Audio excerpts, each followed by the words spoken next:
You guys smell that? Smells like another profitable weekend. We go 4 for 5 on the big UFC 265 card. Full UFC 265 recap coming at you guys now. The MMA fortune teller. The teller. The teller. The teller. The teller. The teller. The teller. What's up, you guys? We're going to be recapping UFC 265 here on today's episode. As a lot of you guys already know, there is no upcoming UFC event taking place this coming Saturday. We do have a solid Bellator card coming at you guys, though, and I will be breaking down that entire card, and it will be uploaded hopefully by tonight or by the latest by tomorrow morning. That's Bellator 263. And it's funny, the Bellator numbers are running tit for tat with the UFC now. They're creeping up on almost the same exact number. Bellator 263. We had UFC 265 take place. And UFC 265 was a hell of an event. Took place, of course, in Houston, Texas. We had a roaring crowd there. We had a hell of a main event. And, I want to get into that entire card. I do want to let you guys know, for those of you guys that are curious, I do apologize for not getting the breakdown of this previous Ultimate Fighter episode. I'm going to be watching that episode once I'm done recording this, and I will upload that recap here very shortly. It will be up by tonight for sure. Just had a busy week this last week, and it was a little tough for me to get to it, but I will be getting to it. It's an episode that I'm really excited about, and luckily enough for me, I was able to dodge any type of spoilers on social media, so it's still going to be just a brand new episode for me. I don't know what went on in the show, and like I said, that'll be coming out to you guys very soon here. All right, so as you guys know, I had 5 official plays on this card, so something just to take note of as we slide through this entire card. In the first fight, we had Johnny Munhoz Jr. taking on Jamie Simmons. Johnny Munhoz looked very good, exploited Jamie Simmons' grappling. Looking at that fight, I did stay away from it. Of course, retrospect, hindsight is always 20/20. And as I was watching the fight, I was like, why didn't I use that in a leg with a parlay? Because there was something else I was looking into, but I couldn't find another leg to really work with it. And as that fight transpired, I really was kind of kicking myself because I thought that Johnny would have a significant edge on the ground, and there was a good chance that fight would have played out like that. But Johnny did slow down in later rounds in his first UFC fight, so I was a little worried about that and stayed away from it. But good performance for Johnny Munhoz. As we move on to the next fight, another regret right here. Melissa Gatto is a fighter I was so close to making an official play on going into this fight with Victoria Leonardo. Melissa Gatto really showed to me that she's very talented on the mat. I loved what I saw from her when I was breaking down tape. I mean, she's vicious with her jiu-jitsu. She's constantly attacking, constantly trying to, reverse and transition with her grappling. So that's something that you like to see. On the feet, I did feel that she was very composed. But, at the same time, she didn't really have that proven record. Of course, I love the victory that she had in her last fight before making her UFC debut. But I still wanted to see a little bit more from her. And she is a girl that, she still kind of has that olive oil look. If you guys ever used to watch Popeye, she was very slim in her previous fights. And I was worried that Victoria Leonardo may have been able to bully her up a little bit in the clinch. And if Victoria was able to avoid that submission, maybe she would have had some clinch control against the cage and maybe could have bullied her way to a decision. So I ended up staying away from it. I'll say this much, though. Melissa Gatto looked to be in the best shape that I've ever seen her. Even though she's slender, she was carrying some muscle on her body going into that fight, and that's a girl that we want to keep an eye on. Of course, you guys know I made a little bit of money on her. Like I always say, I'm betting on all these fights, but that should have been an official play, and I should have bumped up the amount of money I had on that fight. The line was excellent as well, and a lot of people were giving me slack about that pick. I had somebody in the comment section, if you're watching this right now, you and somebody else I got something to say to too. I hope both of you guys are listening. But first and foremost, somebody was giving me big time slack for saying that Melissa Gatto was poised on the feet. Poised just means that you're not overwhelmed. You're calm in there, and you have a sense that you know what you're doing in there in the feet. And I thought that she did prove that coming into the UFC. more so than we've seen from Victoria. And, I sent you a nice little comment there, but you didn't get back to me. But let me know what you think now. All right, going into the next fight. Now, this was one of my biggest plays on the card. And I even hinted to you guys, if you guys pay attention, this was an official play. If you guys are tuning in, weekly, you guys would have known this was an official play, because I told you guys this was an official play from a couple weeks back when the fight got scrapped. And of course, I'm going to keep that play rolling here. Miles Johns to take out Anderson dos Santos. This was a fight that I felt so good about. I didn't care the line was 2-1. Minus 200 on Miles Johns. I didn't mind that, because Miles Johns is a guy that has excellent wrestling, comes in phenomenal shape, and this is a guy that's really shown growth with his striking. Anderson dos Santos, on the other hand, is a guy that is extremely susceptible to being tagged on the feet. His striking defense is bad. It really is. I'm not trying to put the guy down, but the guy he really has very bad striking defense, and I thought Miles Johns would land some big shots, and he did. And I love the way that he worked the leg kick early. He was very calm in there. He wasn't rushing anything, and he waited for that finish to come to him towards the middle of the fight. And like I told you guys, I had the pleasure of speaking with Miles Johns right after this fight was scratched previously, and he told me, before it was even announced, he told me this fight was going to be rebooked very shortly. So I was, waiting to jump on this fight again. And big shout out to Miles Johns. This is a guy that is a very talented fighter, and I'm excited to see who he fights next. And one of the most stacked divisions in the UFC, if not the most stacked division, the bantamweight division. Now, we did take one L on the card, and it was a frustrating L, to say the least, because if we would have hit this play here, we would have been a perfect 5 for 5, and then we would have been a perfect 7 for 7 with our last 7 plays going back to the previous week. But, this guy, Manel Cape, had to come through with a flying knee to take out Osborne. And even to put more salt in the wound, I thought that Osborne was looking very good in the initial parts of this fight. I thought he was easily winning the first round. He was landing the cleaner shots, looked to be way quicker on the feet, had beautiful head movement and all that. And then all of a sudden, Manel Cape jumps up for a flying knee, and Odie dives his head right into the knee. A very frustrating performance for Odie. He's made a mental mistake like that before. We saw him make a mental mistake against Brian Kelleher, sticking his head in there for a guillotine. So this guy, Odie, might be a little bit of a head case in there at times, although he has a lot of talent. And I do stand behind this play. Got him right around that plus 170 range. I thought there was great value there. I know some of you guys will say, oh, you're being stubborn. A losing play is a losing play. It was a bad play. I disagree. When you get value like that, this fight could have played out a multitude of different ways. The flying knee was not something that's going to happen every time. And I do believe if he didn't get that finish, that Odie would have won this fight via decision. Manel Cape is a guy that has been very inactive in his fights in the UFC so far, and even proved again to be very inactive until he hit him with the flying knee. Odie Osborne's a guy that's more of a naturally larger man. He had a nice reach advantage here, and he's a very talented fighter. I think he will bounce back with the victory or a couple victories in the UFC. But here he did drop the ball.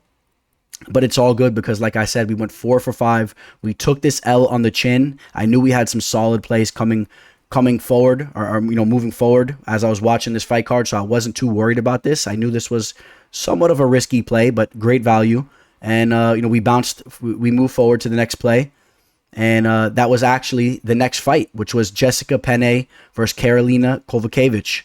One of my favorite plays going into this fight card. Got it at great value, right around plus 125. Jessica Penne is a girl. She had that long layoff, but then she comes back, makes her UFC return, and looks amazing in her UFC return. For the situation, she looked great. She went in there, she got the W, and she was fighting a fighter that maybe not a lot of you guys really know about, but a girl that's a true prospect in the division. A very, very tough customer who will be hanging around in the division moving forward, and Lupita Garinez. And that was a split decision victory. But again, keep an eye on this girl, Lupita as well. A very tough LFA fighter. I believe she was an LFA champion, has some big victories on her resume. And I thought that Penne really showed up when she got that victory. Her striking, going into this fight against Karolina, I felt her striking would be sharper. Her jab is more crisp. She's quicker to the punch. Her jiu-jitsu game, her grappling game was going to be better than Carolina's. Carolina is a girl that her game has plummeted over the years. It really has plummeted. I've had plays on her in spots like in the Felice Herrig fight. She barely eked out a decision victory there. Her game has really, really went downhill, and I love the value on Penne there. And that hit, and that was a big, big play for the card. Alonzo Menefield takes out Ed, short fuse Herman. And let's see here.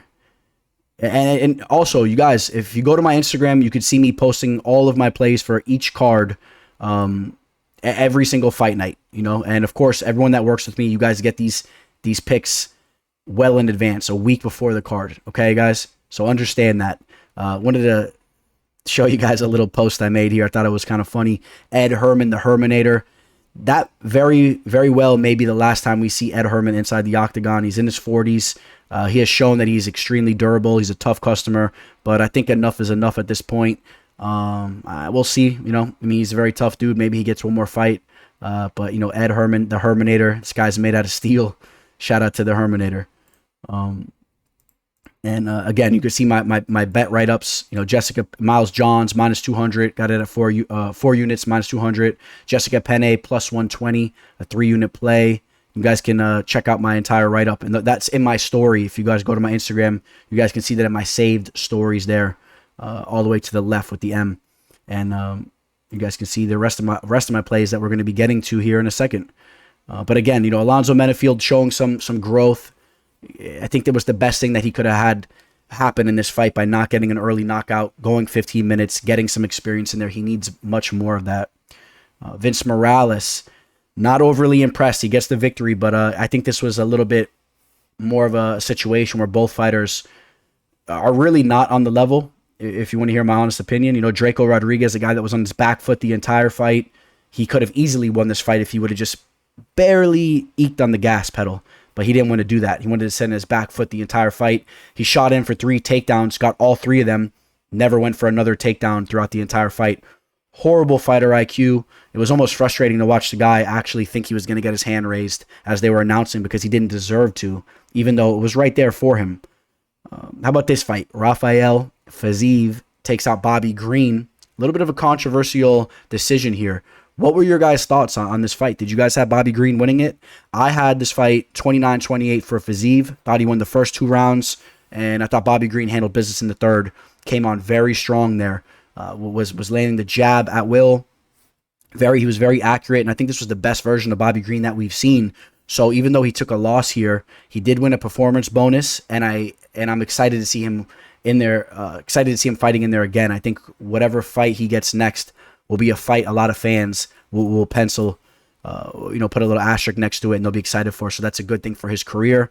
Rafael Fizeev, you got to respect his game as well. He was extremely tough in there, high volume, a lot of strikes thrown from him as well. He's shown to be a true crowd pleaser, and I think both those guys won there. How about this? Yadong Song takes out Casey Kenny. I'll continuously call this guy Casey Kenny, but Casey Kenny. And, this was a close fight. I thought that Yadong was pretty much in control of this entire fight. You like to see that Casey got that takedown at the very end of the fight, maybe stealing that 3rd round, but even then, I don't really know if he did. And there was some close rounds in there. One of the judges gave the fight to Casey. I don't really think that should have been the case, although I wanted to see Casey win the fight. Yadong Song, he looks good, man. He's a solid fighter. That was a big victory for him. And, he's in the camera right after he wins the fight, yelling China power. What were your guys' thoughts on that? I don't know. I guess certain people could say stuff like that. I know if you put certain words in front of the word power, you could say some things, you can't say some things, but I don't know. How did you feel when you hear a guy screaming China power in your face in the camera? I'm curious what some of your guys' thoughts were there. Tisha Torres takes out Angela Hill. Tisha Torres looked amazing in there. Showed excellent skills on the feet like she always has. Didn't necessarily look in there just to drag this fight down to the mat, even though she did get a couple takedowns. In the first fight, she was really using her grappling to win the fight. And this fight, she was just looking like an overall beast, throwing beautiful kicks, punches, everything. I'm very excited to see who she will be taking on next. I think that she should definitely be fighting a top 5 opponent in the strawweight division. Angela Hill falls to 13-10 now. And still, Angela Hill looked very good, and she's a very, very skilled fighter. I think that she'll still have many big fights to come. However, I think this might have put a little bit of a hinder in her career as far as possibly ever holding gold. I don't know about that at this point. How about this fight here? An official play. Vicente Luque. Oh, I'm gonna grab the mic here and sharpen your guys' ear for a second. I hope the one dude, because you deleted your comment as well, whoever you are, man, you know exactly who you are. You know, you hop up in the comment section and you offer to make a bet with the teller. You say you're gonna send me over money if Vicente Luque wins, and if Michael Chiesa won, I was gonna give out some free plays to you guys. I obliged to that. I said, yeah, I'm down for that. You know, the teller will never back down from any type of offer like that. And what happens when Vicente shows up? I go back to check the comment and you delete the comment. Pretty typical of a lot of you guys in the comment section. Not all you guys, man, for the most part. You guys know I got nothing but love for you guys, but you guys know those types of dudes. They hop in the comment section and, you know, they're flaky. They delete their comments and this and that, and they always want to critique everything. You should have been a man of your word. I don't care about the money, but just don't even delete the comment after you write it. Let it be known. Let it be seen. But Vicente Luque, God, Vicente is such an underrated fighter, man. I hope you guys are starting to catch on to what he is about, because Vicente is so well-rounded. I've been saying it for the last 24 hours, and I'll continue to say it. If you're going to model your striking game as an MMA fighter around any fighter in the game right now, top 3, I'm throwing Vicente Luque in there. Extremely technical on the feet, always in the right. He's always in the right position. Switches stances, always has his guard up, and when you make a mistake and you try to get this fight down to the mat, he's willing to exchange in the jiu-jitsu game as well, and he'll finish you there as well. Shows to have a beautiful, beautiful Darce choke.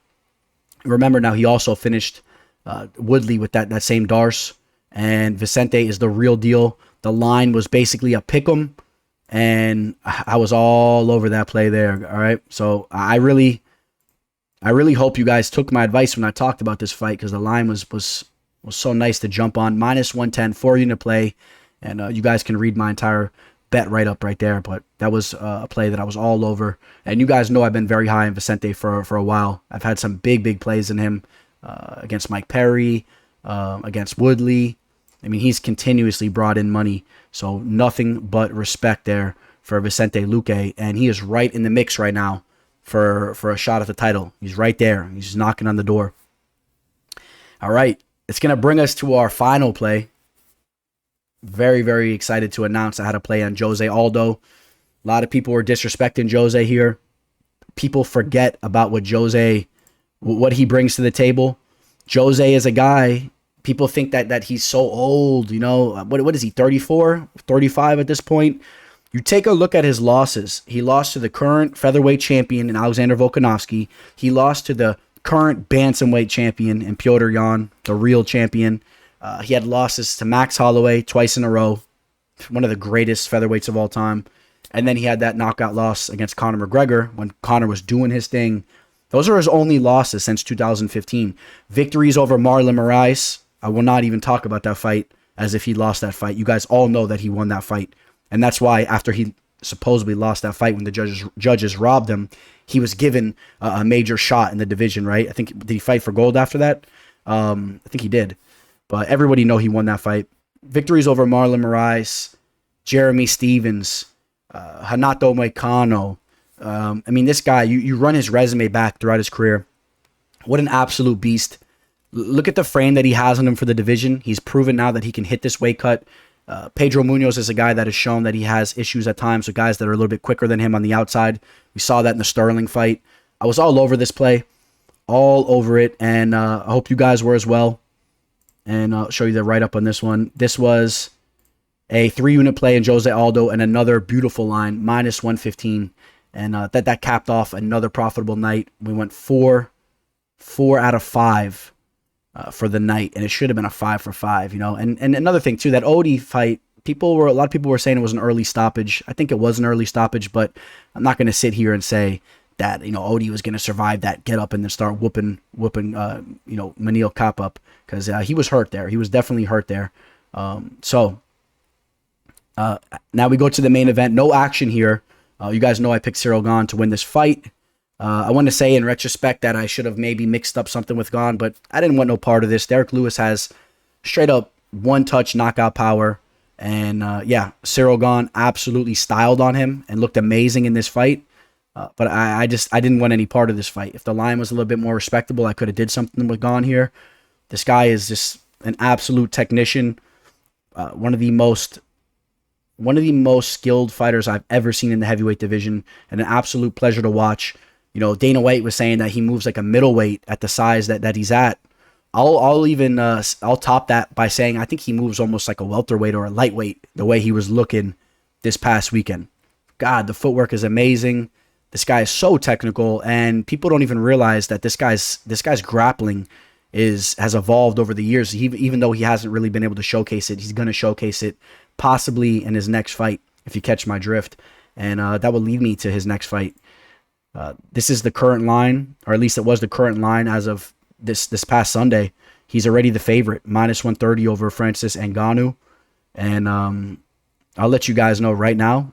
You know, no reason for me to keep it a secret. I would be taking Cyril Gane to defeat Francis Ngannou in this fight. I think that Cyril Gane is the more talented fighter. He's way more diverse. I think that he can exploit Francis's grappling. I think that he can avoid the knockout power from Francis. Francis is very sloppy on the feet. And I think that Gane's going to be too much for him. So, you know, I'm giving you guys a little early insight of what my prediction on that fight's going to be. Very excited to see that fight take place. But this guy, Cyril Gane, big time respect for what he brings to the table. And I love his personality. I love the way he was so cool, calm, and collected all throughout fight week. And, you know, guy's impressive. As far as Derek Lewis taking that L, it's okay. You know, yeah, Derek only landed like two significant strikes, but it was a tough matchup for him. Derek will be back, and he will knock guys out for sure. He'll have some big knockouts coming up. I don't think he's going to be able to hang with guys like Cyril. And there's not a lot of guys like Cyril. Cyril is, in my opinion, the pinnacle of the division. Maybe we get to see a Stipe versus Derek Lewis fight or something like that. Might be an interesting fight. Derek Lewis has some interesting matchups that could be made, you know, with him there. But you know, we definitely have not seen the end of the Black Beast. So, what else, guys? Yeah, so 4 for 5, and we also went 2 for 2 the previous week. So that now makes us 6 out of 7 for our last 2 events.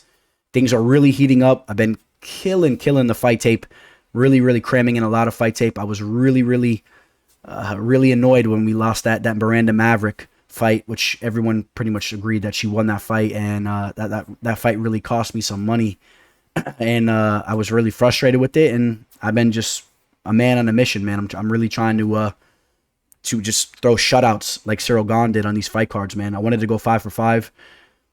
Bet your boots that we're gonna have a profitable Bellator event, UFC Bellator 263, and bet your boots for the next upcoming UFC card, we're gonna have a profitable event there as well. All right, guys. So yeah, just a quick recap of UFC 265. I wanted to get in your guys' ear here. Of course, we got a lot more content coming out to you guys.